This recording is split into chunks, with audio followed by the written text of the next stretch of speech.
Hey there, it's Ryan Haley, broker with Atlantic Shores Sotheby's International Realty in Ocean City, Maryland.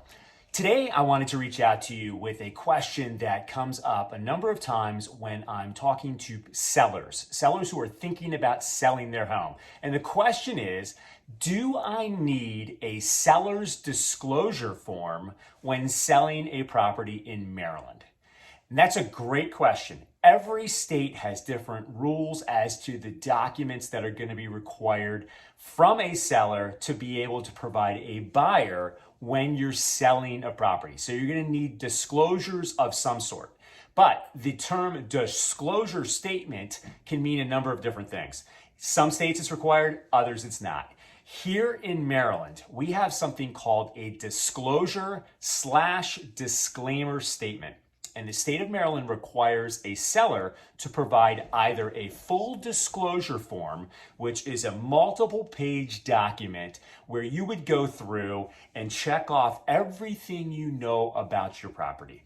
The year it was built, when did you take ownership, when was the plumbing serviced, is everything in good working order, what's the status of the roof, does water sit on the property for over a 24-hour period of time. These are all questions that would need to be answered on a full seller's disclosure form. Then part 2 to that form is a disclaimer. And the disclaimer statement basically is a one-page document that says, I, the seller, make no representations or warranties as to the condition of my property. But the state still requires you to disclose the presence of any latent defects. What is a latent defect? A latent defect is any defect that pertains to the home that would not be found after a careful visual inspection.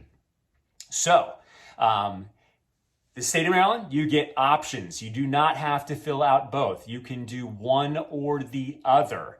A full disclosure form is a great way to be able to disclose everything you know about the property, but I will warn that you want to make sure you are very accurate with what you put on that form. Because if you were to try to be truthful and you go in there and make a mistake, that could still be something where a buyer could come back to you and say that this was not disclosed properly.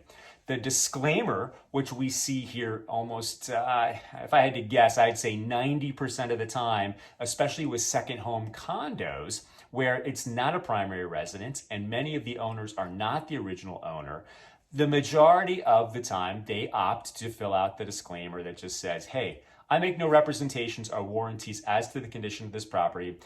If there are latent defects, you have to disclose them and put some information pertaining to that. But a buyer still has the option at that point, if they so choose, to get an inspection completed on the property and determine if there are any defects that are found. So there you go. In the state of Maryland, it is required for a seller to choose either a full disclosure and or a disclaimer that they then need to provide to the buyer at the time and or before entering into a contract of sale. So, should you have any questions about any of the other required documents needed here in the state of Maryland, it would be my pleasure to assist in any way that I can. Once again, I'm Ryan Haley, owner with Atlantic Shores Sotheby's International Realty. Talk to you soon.